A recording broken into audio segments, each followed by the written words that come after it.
E a gente segue com liberdade de opinião. Vamos conversar agora com o comentarista político Caio Coppola. Oi, Caio, bem-vindo. Uma ótima tarde para você.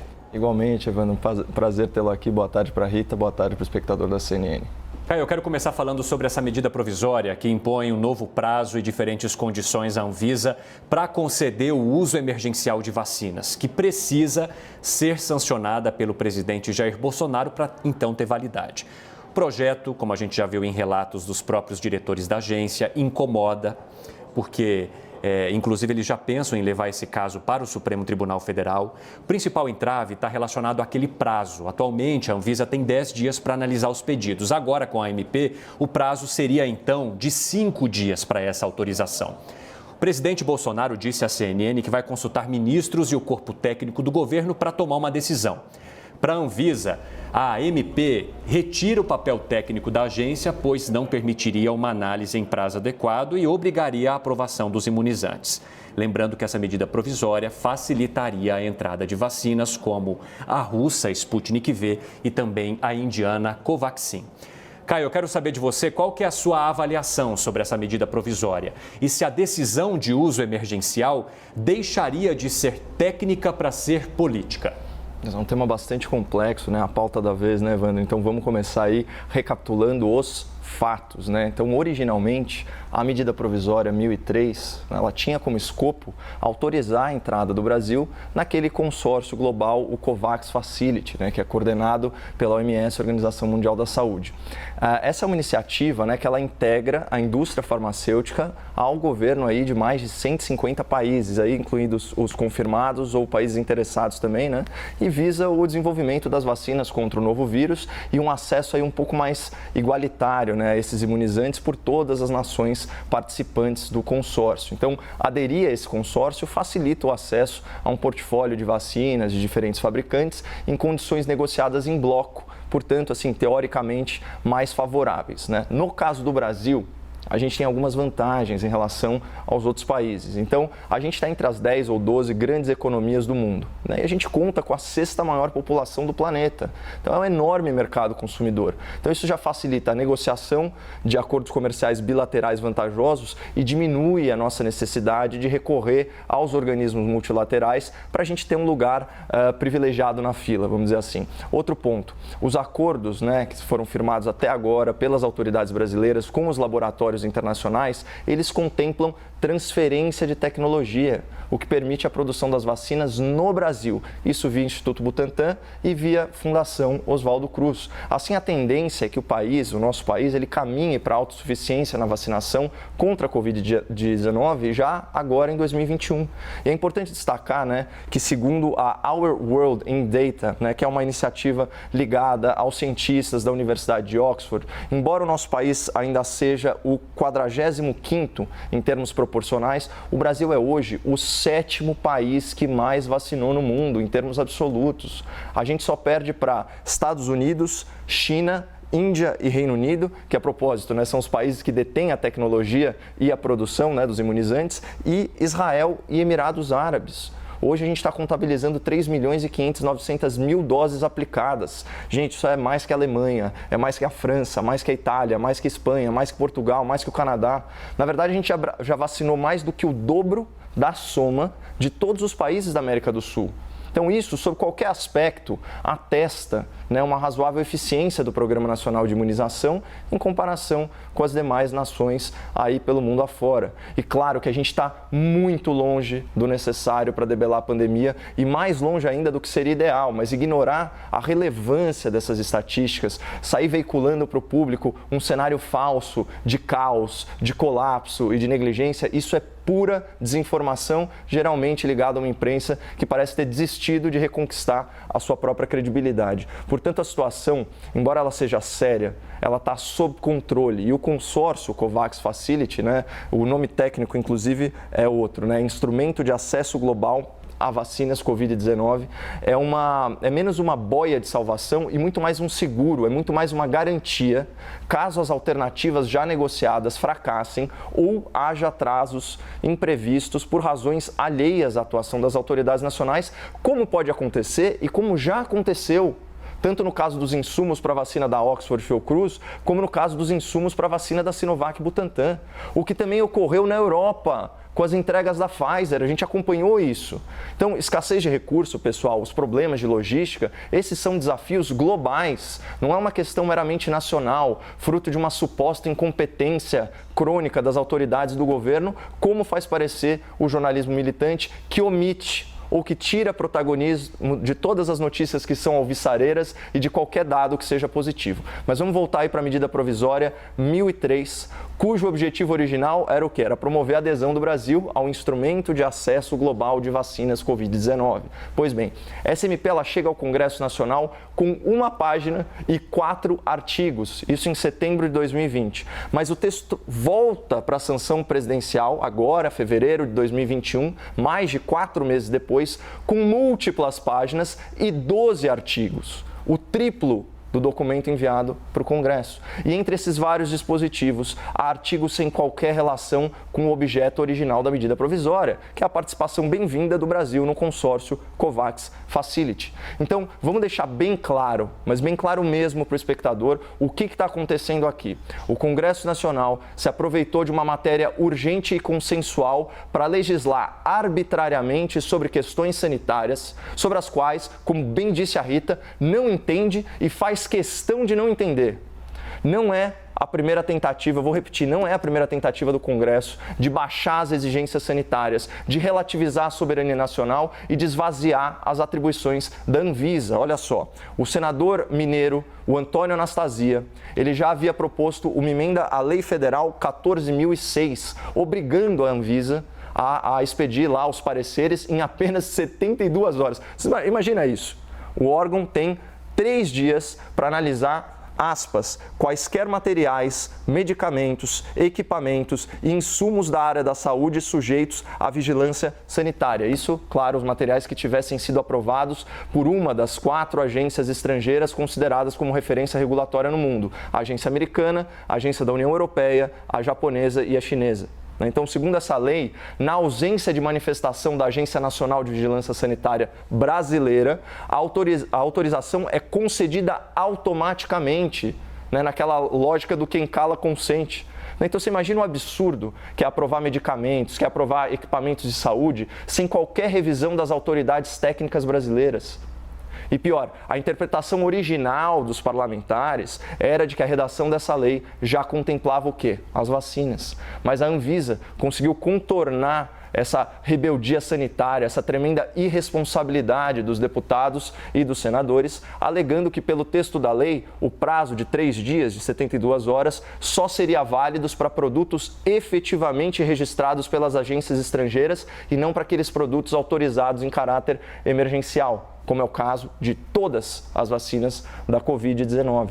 Então, essa lei, a Lei 14.006, ela é de maio de 2020. Portanto, o ataque do Congresso à Anvisa, ele é antigo e ele é reiterado. Mas a imprensa, muitas vezes nessa saga oposicionista, fica jogando o ônus dessa legislação no colo do presidente da República, ignorando o fato de que a MP não tratava da desregulamentação da Anvisa e desconsiderando o fato de que Bolsonaro se manifestou pública e pessoalmente em favor do presidente da Anvisa. Então, como eu já disse, o texto final da medida provisória, ele tem o triplo de artigos do texto original e, portanto, a paternidade dessas medidas de atropelo sanitário são do Congresso Nacional, incluindo os partidos de oposição que votaram favoravelmente, E a redação final, incluindo também os destaques da sua própria autoria. Mas agora vamos olhar a questão da ótica do presidente da República, que foi muito bem sintetizada nessa manchete aqui do Valor Econômico do Grupo Globo, Aspas, Bolsonaro terá de optar entre Anvisa e Congresso. Eventual veto do presidente à aceleração na aprovação de vacinas pela agência deverá ser derrubado pelos parlamentares. Pessoal, para a derrubada dos vetos, basta maioria absoluta no Congresso. Então, é metade mais 1 do quórum total das casas. Assim, resta ao presidente tentar barrar questões menores, que a gente tratou aqui, como esse prazo exíguo de 5 dias para aprovação. Qualquer coisa além disso vai ser revertida na Câmara, vai ser revertida no Senado, e a narrativa da oposição, seja oposição na política, seja oposição na imprensa, vai ser de que o presidente está sendo um empecilho para a vacinação no Brasil, o que seria muito injusto nesse caso específico, mas enfim, uma história muito previsível, né? Então, resta a Anvisa realmente a saída pela porta dos fundos, que é o quê? É judicializar sobre tudo aquilo que ela julgar inviável e que ela julgar perigoso do ponto de vista técnico e sanitário. E nós ouvimos o presidente da Anvisa, Antônio Barra Torres, exatamente sobre isso, logo depois da notícia da divulgação dessa medida provisória, Caio, na semana passada, num largo espaço aqui no CNN 360. Mas eu queria questionar você também, na verdade, só entender um pouco mais o que você quis dizer sobre cenário falso de caos e colapso e negligência. Muitos desses cenários, eles foram apontados pelas autoridades destes estados, onde, segundo essas autoridades, esse cenário aconteceu. Eu gostaria só que você explicasse por que você chama de cenário falso de caos, mesmo com os números apresentados por essas autoridades destes locais. Caio? Eu estava me referindo no contexto da fala, especificamente ao estágio da vacinação no Brasil. Você percebe a imprecisão que é, né, ou fazer uma crítica de que todas as autoridades são negligentes, são incompetentes, todas as delongas têm responsáveis, seja na administração federal ou nas administrações estaduais, quando, em comparação com o mundo, o Brasil é o 7º país que mais vacina. Então, você já tem aí, isso segundo os dados, né, da Our World Data, que eu trouxe aqui, uma instituição séria, ligada aí à Universidade de Oxford, falando, olha, o Brasil é o 7º país que mais vacina, 1,7% da população já recebeu alguma dose do imunizante. E, dia após dia, como eu disse, a gente está à frente da imensa maioria dos países da Europa, na verdade todos, à exceção do Reino Unido, isso em números absolutos, e na frente não só da América do Sul. Se a gente pegasse toda a vacinação da América do Sul e dobrasse o número, nós ainda teríamos mais doses aplicadas aqui no Brasil. Então, você perceba a desconexão entre a realidade dos fatos, né, e as estatísticas empiricamente, factualmente verificadas. É disso que eu estou falando. Então, por mais, como eu disse, a situação está longe de ser ideal. Mas daí a falar no caos da vacinação no Brasil, na negligência, na incompetência, é ir um pouco demais. Porque a gente tem que julgar, tudo bem, também com base no que seria ideal, mas com base no que a gente está verificando. E o que a gente está verificando é que insumos atrasam para a maioria dos países. Como eu disse, rolou na Pfizer, na Europa, né? A gente teve problema com as duas vacinas, as duas apostas nacionais, né? Tanto a encampada pelo governador de São Paulo, quanto a pelo presidente da República, tanto os insumos da Fiocruz, quanto também o do Butantan, eles atrasaram. E é disso que a gente está falando. Só que a gente está num país que fez acordos bilaterais de transferência de tecnologia. Então, nesse sentido, não dá para falar que a gente está no caos, quando, na verdade, a gente está numa posição privilegiada. É que a gente está no olho do furacão. Então, uma análise séria, ela requer um certo distanciamento, Evandro. Vamos falar um pouco de economia agora, Caio. A equipe econômica prepara mudanças para a volta do auxílio emergencial. O Igor Gadelha, lá de Brasília, ele fez uma apuração que aponta que o auxílio passaria a se chamar Bônus de Inclusão Produtiva, também apelidado de BIP. Esse novo auxílio vai atingir cerca de 30 milhões de brasileiros. A ideia seria pagar R$200. Para que o projeto se concretize, o ministro da Economia, Paulo Guedes, quer que o Congresso aprove a cláusula de calamidade para permitir, então, que essa despesa fique ali fora do teto dos gastos. Qual que é a sua opinião sobre o novo formato do programa? Acionar essa cláusula de calamidade é a única forma de manter o benefício sem estourar esse teto, Caio? Sim, nesse caso, com certeza, Evandro. Porque o que acontece? O Brasil, ele já vem numa trajetória deficitária de mais de 7 anos, certo? E aí, obviamente, em razão da pandemia, foi flexibilizada a legislação nesse sentido e foram aprovados gastos emergenciais. Eu queria destacar algumas coisas, mais de 500 bilhões de gastos relacionados à Covid. Certo? Agora, o que acontece? Na prática, se a gente pegar o déficit do ano passado, é como se você pegasse todo o benefício financeiro da reforma da Previdência em 10 anos e gastasse em 1 ano.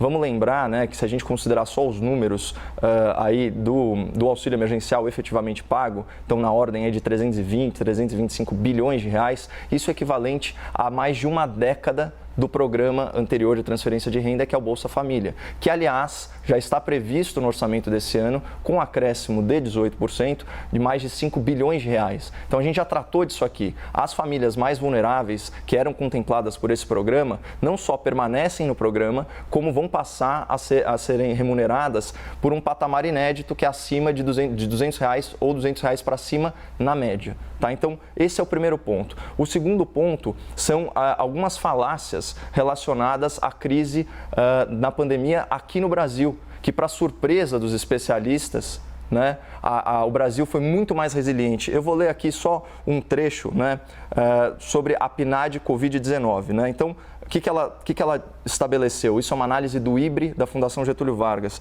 que, de acordo com a PNAD, a faixa dos que vivem com menos de $1,90 por dia, né, considerada de extrema pobreza, caiu de 4,2% para 3,3% de maio para junho desse ano. Então, esses são os dados do meio do ano passado, auge da crise econômica, antes, né, de entrarem as maiores parcelas do auxílio emergencial. E não só isso, já referência à parcela dos que vivem com menos de $5,5 por dia, né, ou na faixa de pobreza, caiu de 23,8% para 21,7%. Se nós juntamos essa informação com as informações do CAGED, de que houve saldo positivo na contratação por carteira assinada no Brasil, a gente está falando mais de 140 mil empregos gerados, né, durante a pandemia, a gente tem um cenário que mostra que a economia já está se recuperando e que, portanto, se você cobrir os beneficiados do Bolsa Família